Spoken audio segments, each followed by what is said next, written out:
하나님 말씀 보겠습니다. 누가복음 16장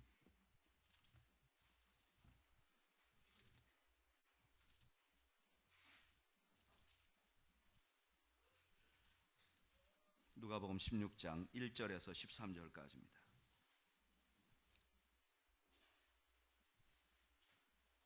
누가복음 16장 1절에서 13절까지.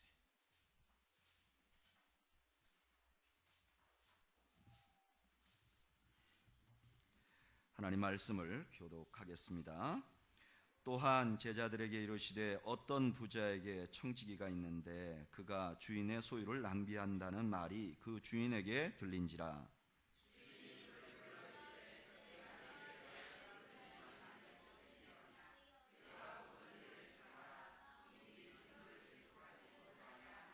청지기가 속으로 이르되 주인이 내 직분을 빼앗으니 내가 무엇을 할까? 땅을 파자니 힘이 없고 빌어먹자니 부끄럽구나.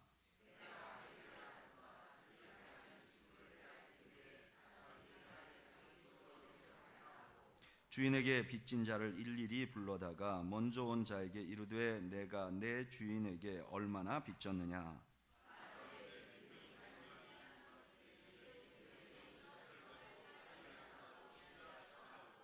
또 다른 이에게 이르되 너는 얼마나 빚졌느냐. 이르되 밀백석이니이다. 이르되 여기 내 증서를 가지고 80이라 쓰라 하였는지라.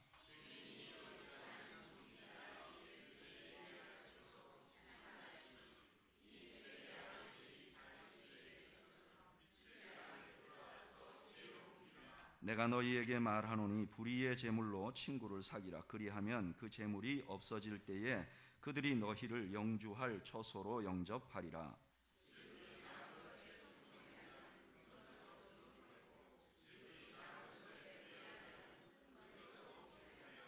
너희가 만일 불의한 재물에도 충성하지 아니하면 누가 참된 것으로 너희에게 맡기겠느냐.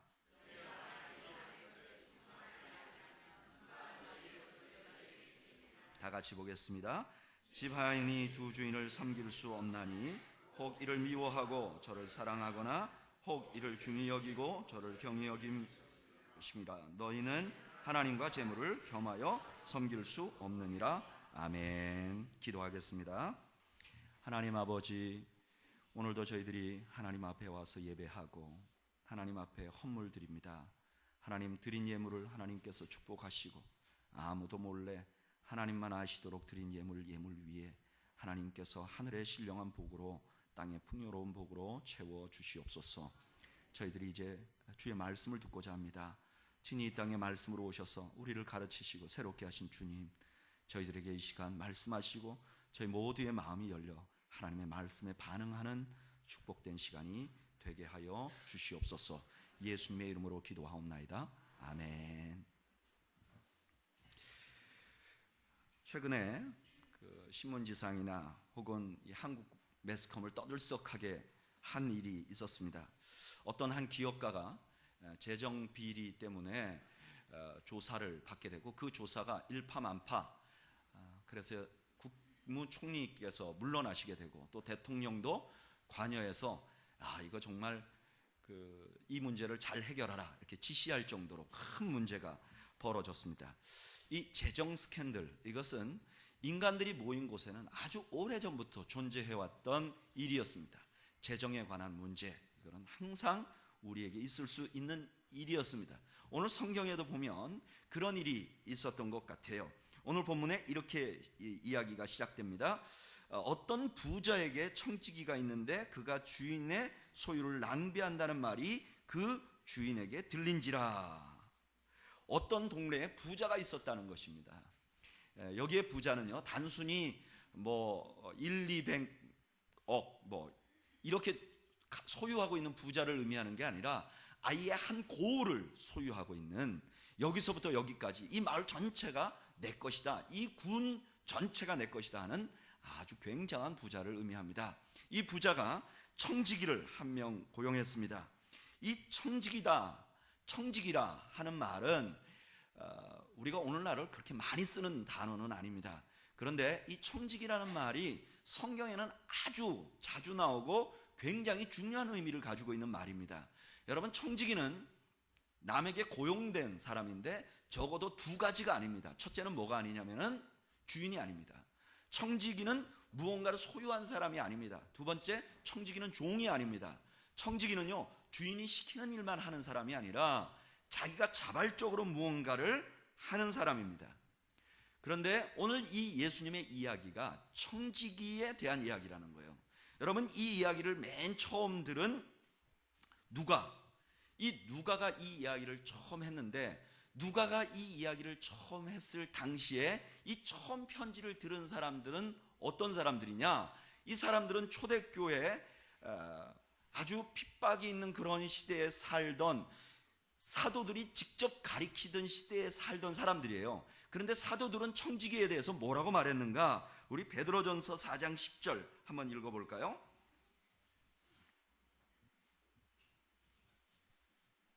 베드로전서 4장 10절.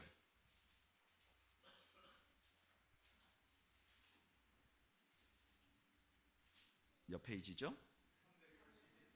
381페이지. 베드로전서 4장 10절. 우리 한번 읽어볼까요? 시작. 각각 은사를 받은 대로 하나님의 여러 가지 은혜를 맡은 선한 청지기 같이 서로 봉사하라. 여기 이 말은 누구에게 한 말이냐면은 초대교회 모든 성도들에게 한 말이에요. 그러니까 이 누가복음을 읽을 때에 이 베드로의 말을 다 들었던 사람들이 누가복음을 읽은 거예요. 그러니까 여기 청지기라는 말이 나오면 누가복음을 처음 읽은 사람은 어떤 기분이 드냐면, 이건 누구 얘기라? 바로 우리 얘기다. 베드로가 지금 성도들에게 얘기했잖아요. 너희가 선한 청지기 같이 봉사하라. 그러니까 여기 청지기라는 말은 누구에 대한 얘기다? 우리에 대한 얘기라는 거예요. 그래서 오늘 우리가 누가복음 16장을 읽을 때도 여기에 나오는 청지기에 대한 이야기가 누구에 대한 이야기냐면은 바로 저와 여러분들에 관한 이야기란 말이에요. 자, 그러면 그것을 전제로 하고 본문을 계속 읽어보면, 그 청지기가 있는데 그 청지기가 주인의 소유를 뭐 한다 그러죠? 1절에 낭비했다 그랬어요. 여러분, 여기 낭비한다는 것은 어떤 것이냐? 이 낭비한다는 것에 똑같은 단어가 누가복음 15장 13절에 나와 있어요. 바로 전에 나와 있죠. 누가복음 15장 13절 한번 읽어볼까요? 시작. 그 후 며칠이 안 되어 둘째 아들이 재물을 다 모아가지고 먼 나라에 가 거기서 허랑방탕하여 그 재산을 낭비하더니, 여기 허랑방탕한다는 말이 허비한다는 말하고 똑같은 헬라어 단어예요. 그러니까 지금 이 청지기는 뭘 해서 지금 문제가 생겼느냐? 주인의 돈을 어떻게 했다는 거예요? 허랑방탕했다는 거예요. 여기 탕자가 허랑방탕했다는 말은 어떤 의미냐면은 그 아버지의 돈을 가지고 누구를 위해서 썼다는 거죠? 자기를 위해서 썼다는 거예요. 그런데 그것을 주인이 어떻게 했다는 거예요? 문제를 삼았다는 거예요. 여러분, 그런 소문이 들리니까 2절에 주인이 어떻게 했는가 한번 읽어볼까요? 읽어보죠. 시작. 주인이 그를 불러 이르되 내가 내게 대하여 들은 이 말이 어찌 됨이냐? 내가 보던 일을 셈하라. 청지기 직무를 계속하지 못하리라 하니. 아멘. 어떻게 한 거죠? 이 청지기를 해고시킨 거예요. 여러분, 청지기를 해고한 이유가 뭐라고요? 청지기에게 맡겨준 주인의 돈을 누구를 위해서 썼다는 거예요? 자기 자신을 위해서 마음대로 썼다는 거예요. 여러분, 만약에 어떤 주인이 직원한테 돈을 맡겼는데 그 돈을 자기를 위해서 허랑방탕하면 그 사람 그냥 둘까요? 그냥 두지 않을까요? 그냥 두지 않습니다. 그러니까 당연한 거예요. 자, 이 당연하다는 것을 머리에 일단 두고 계속해서 본문을 살펴보겠습니다. 이 말이 있은 후에 청지기가 깨달은 게 있어요. 3절 말씀 한번 읽어보죠. 시작. 청지기가 속으로 이르되 주인이 내 직분을 빼앗으니 내가 무엇을 할까? 땅을 파자니 힘이 없고 빌어먹자니 부끄럽구나. 이 주인이 자기를 불러서 이제 너는 일할 수 없다라고 말했을 때 이 청지기가 가슴 깊이 깨달은 게 있어요. 그게 뭘까요? 이게 좀 어려운데요. 제일 먼저 깨달은 게 뭐냐면은 3절에 보면 청지기가 속으로 이르되 누구가요? 주인이. 이 청지기가 주인의 돈을 자기를 위해서 마음대로 썼던 이유는 뭐였죠? 자기가 주인같이 생각한 거예요. 그런데 청지기가 문제가 생기니까 제일 먼저 깨달은 게 뭐냐? 이것이 누구 것이 아니라는 거예요? 내 것이 아니라는 거예요. 여러분, 여기에 오늘 본문이 우리에게 주는 첫 번째 교훈이 있어요. 저를 따라 하시죠. 우리가 주인이 아닌 것을 잊지 마세요. 여러분, 우리가 가진 것의 주인이 아닙니다. 여러분, 이것을 잊지 말아야 해요. 주인은 따로 있어요. 누가 주인인가?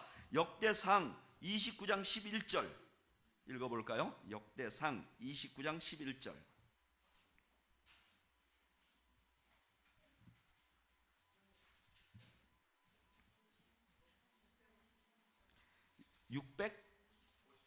(654쪽) 구약 654쪽 역대상 29장 11절 읽어보겠습니다. 역대상 29장 11절 시작. 여호와여, 위대하심과 권능과 영광과 승리와 위엄이 다 주께 속하였으니 천지에 있는 것이 다 주의 것이로소이다. 여호와여, 주권도 주께 속하였으니 주는 높으사 만물의 머리이심이니이다. 아멘. 천지에 있는 모든 것이 다 누구 거라는 거예요? 주님의 것이라는 거예요. 여러분 믿으십니까? 게다가 로마서 14장 8절 한번 읽어볼까요?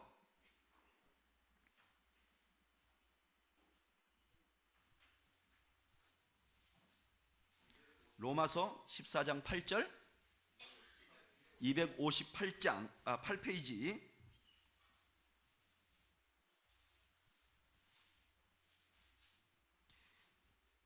읽어보죠. 시작.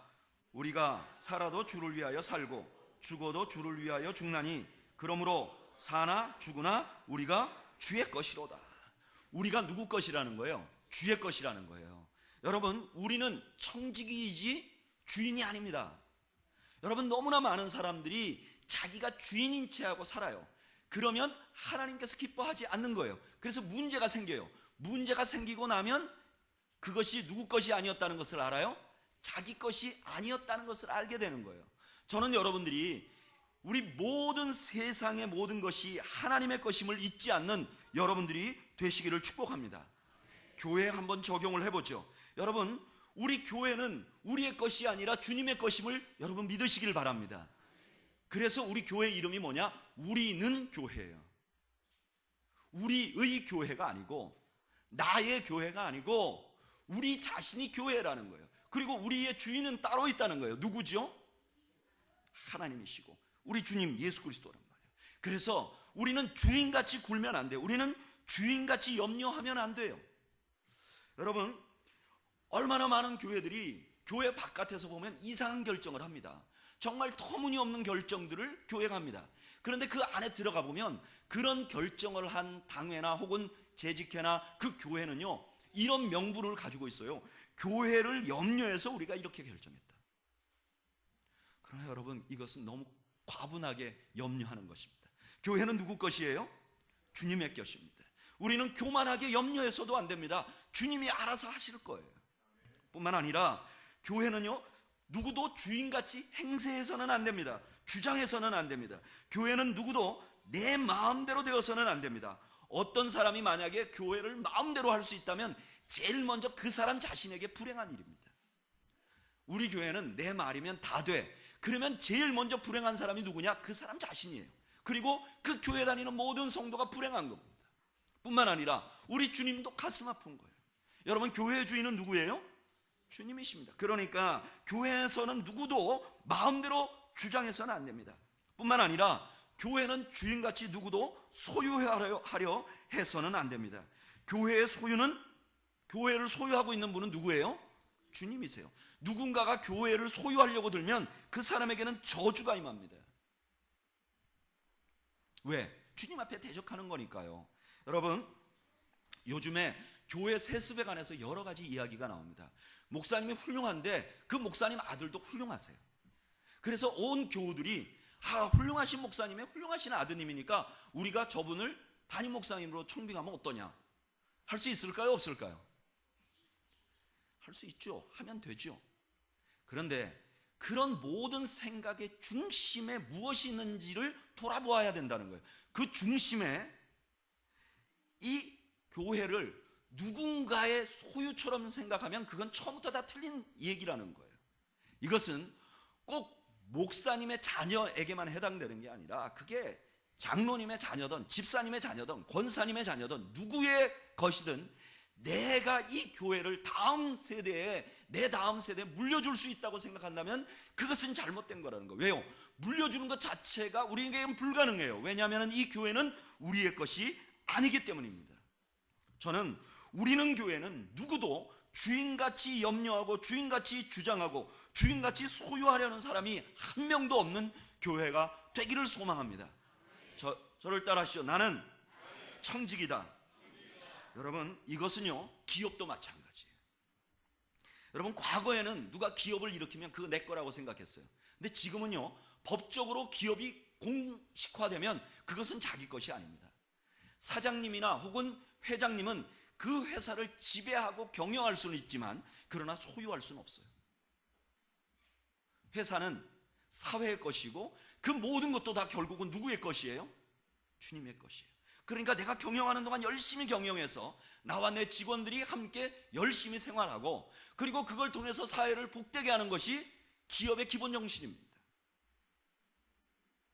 그래서 자기가 개인 사업을 한다고 할지라도 자기의 것이라고 생각해서는 안 되는 것이죠. 뿐만 아니라 가족도 마찬가지예요. 여러분, 가족은 우리의 것이 아닙니다. 자녀도 나의 것이 아닙니다. 자녀는 누구의 것이죠? 우리 하나님의 것입니다. 자녀를 자기 것이라고 생각하니까 이게 문제가 되는 것입니다. 자녀가 누구의 것이죠? 하나님의 것입니다. 하나님의 소유입니다. 가정도 하나님의 소유입니다. 그렇게 하나님 앞에 올려드릴 때 우리에게 어떤 변화가 생기냐면은 스트레스가 없어져요. 여러분, 모든 스트레스의 근본은 뭐냐면은 자기가 주인인 것처럼 해서 그렇습니다. 자기가 주인 노릇하니까 스트레스 받는 거예요. 근데 자기가 주인 노릇하지 않으면 스트레스가 없어져요. 뿐만 아니라 자기가 종이 돼야만 주님이 이 교회에서 역사하는, 내 가정에서 역사하는, 내 사업에서 역사하시는 것을 볼 수 있습니다. 자기가 주인이면 보이질 않아요. 그런데 이 모든 것의 소유가 하나님이고 나는 청지기 같이 일한다 그러면 주인이신 하나님께서 하고 있는 일이 보이기 시작하는 거예요. 지난주에 우리는 교회 선풍기를 다신 집사님께서 이런 얘기를 하더라고요. 지난번에 누가 선풍기를 하나 기증을 하셨는데 벽걸이 선풍기예요. 근데 벽에다 달려면 이렇게 달아야 되는 무슨 뭐가 있지 않습니까? 이렇게 안에다. 그런데 이게 없는 거예요. 그래서 이건 어떻게 다나? 저걸 사야 되나? 그런데 선풍기를 요번에 3대를 사서 매달았는데요. 3대 샀는데 그 중에 한 대에 선풍기 이렇게 고정시키는 게 2개 들어있더랍니다. 그래서 이분이 생각했대요.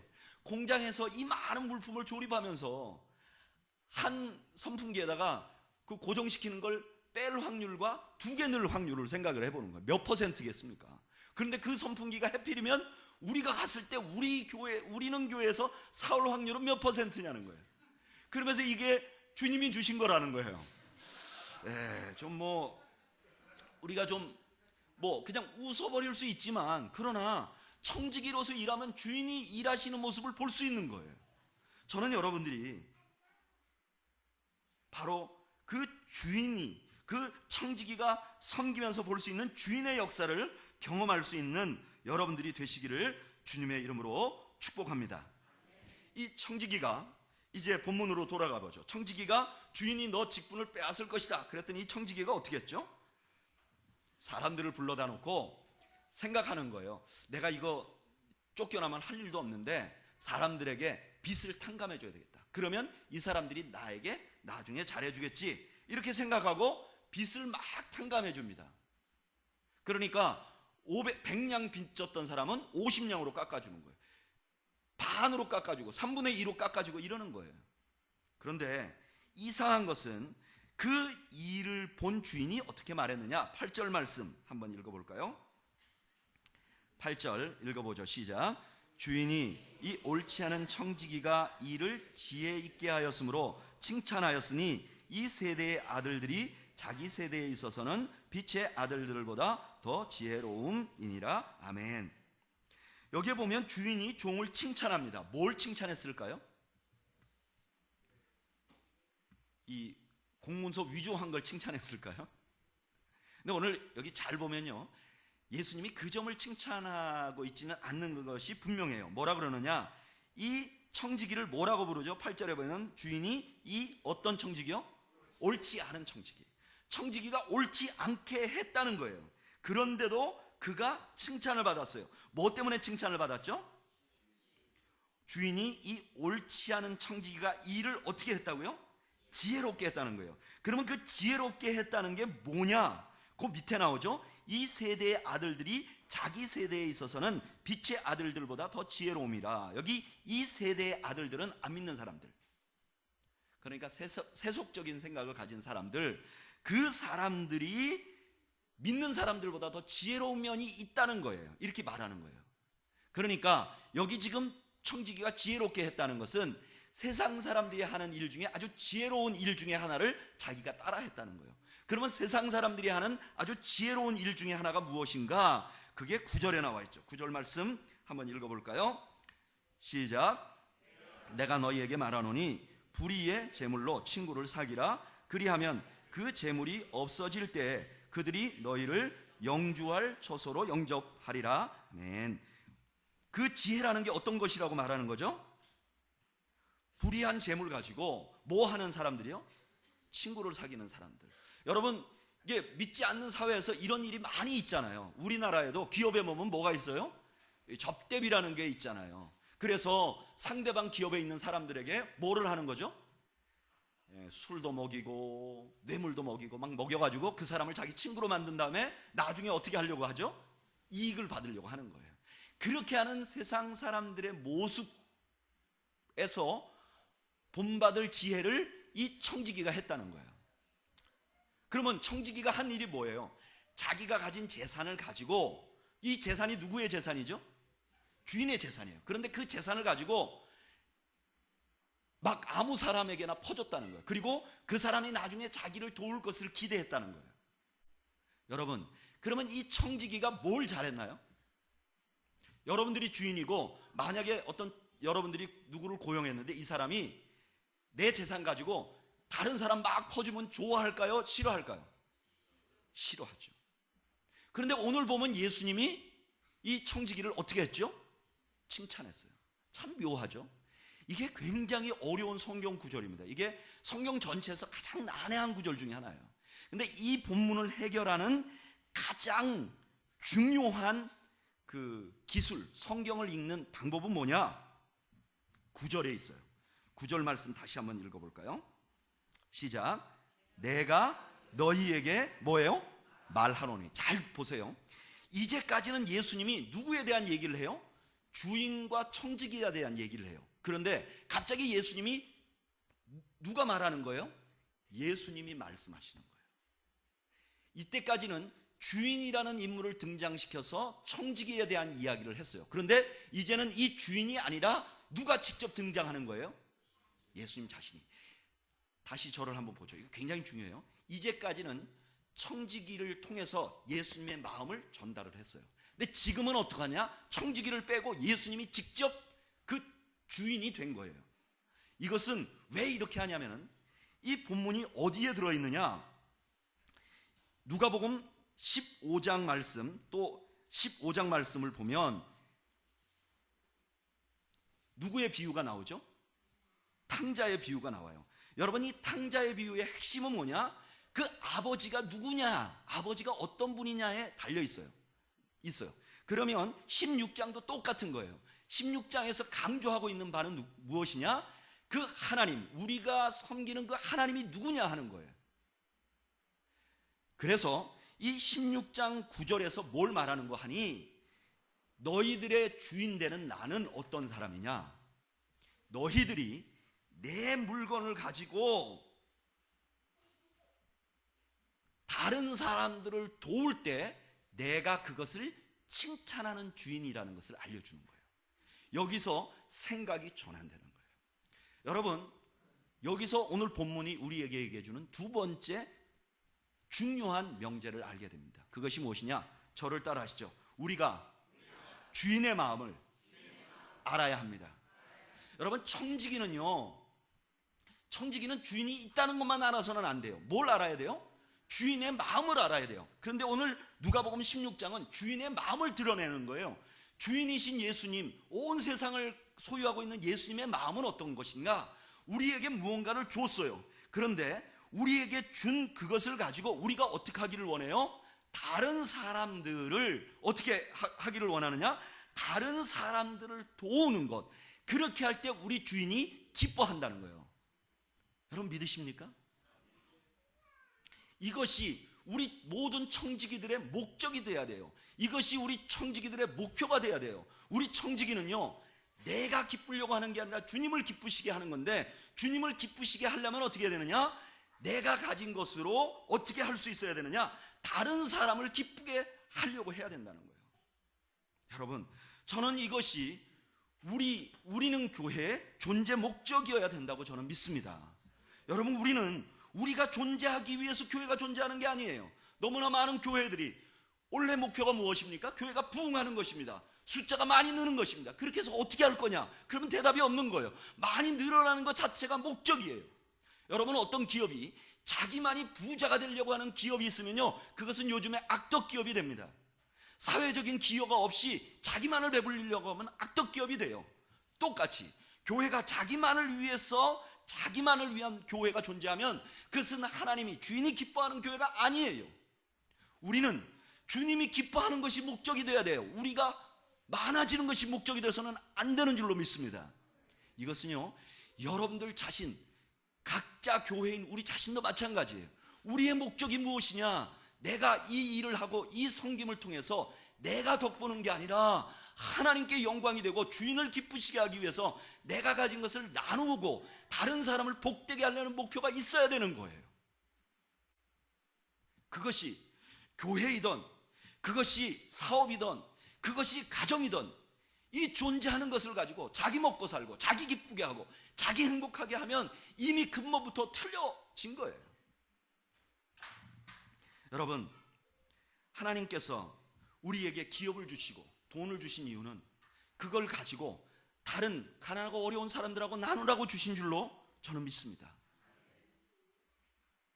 그럴 때에 우리가 건강해지는 거예요. 우리가 건강해지는 거예요. 석수인돌이라는 목사님이 계세요. 미국에 아주 유명한 목사님이세요. 그런데 이분이 이런 글을 썼어요. 주는 것이 받는 것보다 복된 이유. 그러면서 몇 가지를 기록해놨는데 이렇게 기록해놨어요. 첫째, 주는 것은 우리 속에 이타심을 키워준다. 내가 주면 우리 마음속에 이타심이 이미 생긴다는 거예요. 두 번째, 주는 것은 콱 막힌 자아의 우물을 밖으로 끌어낸다. 자기 자아만을 위해서 살던 인생이 바뀌게 된다는 거예요. 세 번째, 주는 것은 우리로 하여금 물질에 집착하지 못하도록 한다. 자꾸 주면 물질에 집착하지 않는다는 거예요. 그 다음, 주는 것은 그리스도를 본받는 삶이 되게 한다. 예수님은 받기만 한 분이 아니잖아요. 주신 분이시잖아요. 또 주는 것은 영원한 상급을 받게 한다. 주는 것은 섬김의 가치를 가르쳐준다. 주는 것은 남을 돌보는 쾌활한 사람으로 만든다. 주는 것은 남에 대하여 더욱 민감하게 한다. 주는 것은 다른 사람들에게 자신이 모르는 사이에 모델이 된다. 여러분, 우리가 남에게 베풀면요, 그것을 주님이 기뻐하시고 그 기뻐하는 것 때문에 어떻게 되는가? 우리가 그 혜택을 보게 된다는 것입니다. 여러분, 11절 말씀 한번 읽어볼까요? 11절 말씀 읽어보죠. 시작. 너희가 만일 불의한 재물에도 충성하지 아니하면 누가 참된 것으로 너희에게 맡기겠느냐? 아멘. 내가 가진 것으로 자꾸 나누다 보면 하나님이 언젠가는 뭘 준다는 거예요?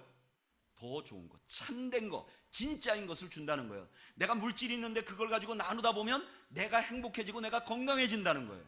여러분, 우리는 교회가 자꾸 다른 사람들에게 나눠주고 다른 사람들을 행복하게 해주고 다른 사람들을 복음으로 인도하고 그러다 보면 누가 제일 먼저 복된 삶을 살게 된다는 거예요? 우리 자신이 복된 삶을 산다는 거예요. 그런데 이 교회를 존재하게 해놓고 내가 오늘 은혜 받아야지, 내가 오늘 마음이 기뻐야지, 내가 오늘 성숙해야지, 나만을 포커스하면, 나만을 집중하면 나도 모르는 사이에 내가 망가지고 불행한 인생을 살게 되는 거예요. 이것은 기업도 마찬가지입니다.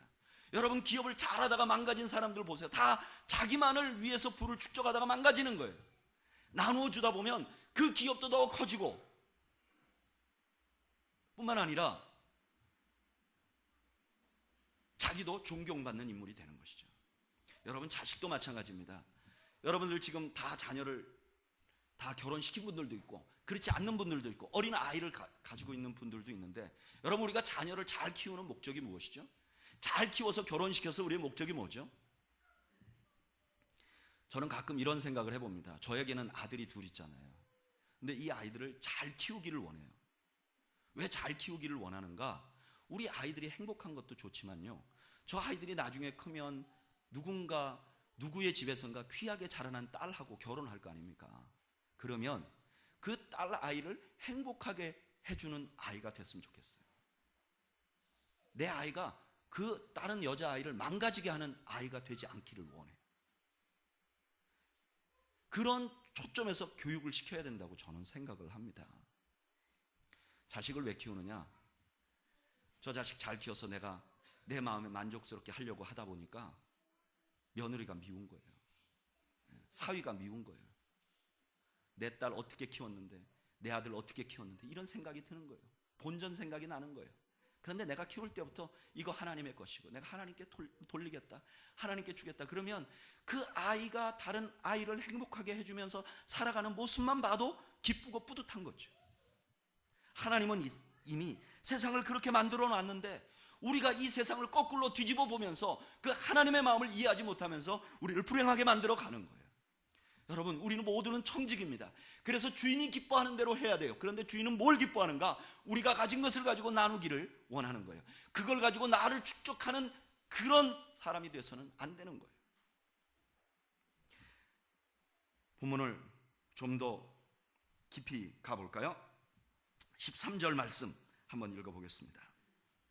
13절 읽어보죠. 시작.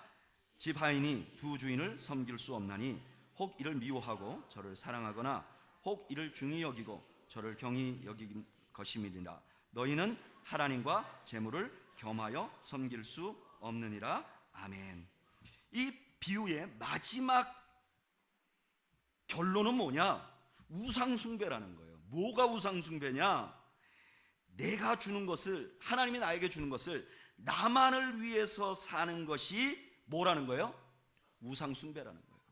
저를 따라 하시죠. 나만을 위해서 사용하는 것은 우상숭배다. 여러분, 우상을 섬기는 사람과 하나님을 섬기는 사람의 큰 차이점이 뭐죠? 절에 가거나 혹은 구슬하거나 혹은 점을 볼 때 그 사람들에게 가는 내 마음과 하나님 앞에 오는 내 마음이 뭐가 다르죠? 결정적으로 다른 면이.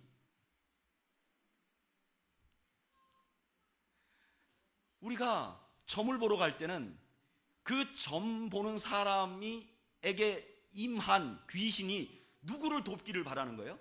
나를 돕기를 바라는 거예요.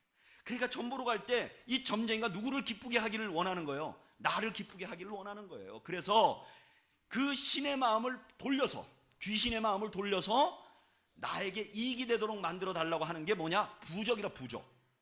그죠? 이런 걸 가지고 신의 마음을 돌려서 자기를 기쁘게 한다. 이게 우상숭배예요. 그럼 하나님을 섬기는 사람들은 어떠냐? 어때요? 예배하러 나오면 누구를 기쁘시게 하기를 원해요? 하나님을 기쁘시게 하기를 원하는 거예요. 하나님을 기쁘시게 하는 것이 우리의 목적이 되는 거예요. 그런데 우리가 물질을 가지고 주인이 맡겨준 건데 그걸 가지고 나만을 위해서 허랑방탕하면 그냥 그것은 주인이 해고의 사유가 되는 게 아니라 그것은 주인에게 정면 도전하는 우상숭배하고 똑같다는 거예요. 여러분, 얼마나 많은 교회와 얼마나 많은 성도들이 여기에 속는지 몰라요. 찬양할 때 찬양하고 내 마음이 뿌듯해지는 게 목적이 돼서는 절대로 안 되는 것을 여러분 믿어야 합니다. 저는 가끔 그런 생각을 해봅니다. 요즘 우리 교회들이 전통적인 교회에서 좀 개방적인 교회로 바뀌어 나갑니다. 그러다 보니까 하나님을 찬양하는 방법에서 약간 갈등이 있어요.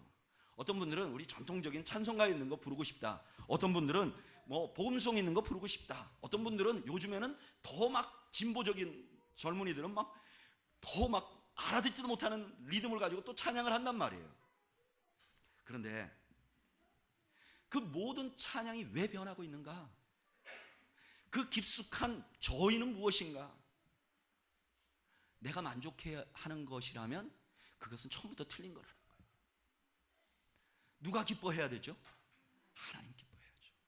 하나님께서 만약에 기뻐하신다면,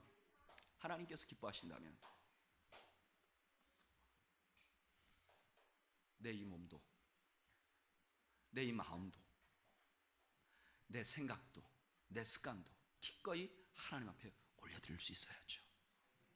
그러면 그 안에서 하나님께서 기뻐하시면 그 다음에 그거 자체가 우리가 제일 가치 있는 인생을 사는 거죠. 청지기가 뭐 하는 사람입니까? 주인이 왔을 때 잘했다, 너 정말 잘했다, 그러면 그거 하나로 만족되는 사람들 아닙니까? 여러분, 저는 우리는 교회가 부족한 게 많이 있습니다. 아직도 조직도 없고요. 아직도 우리가 못 가지고 있는 것도 굉장히 많습니다. 그리고 아주 큰 교회도 아닙니다.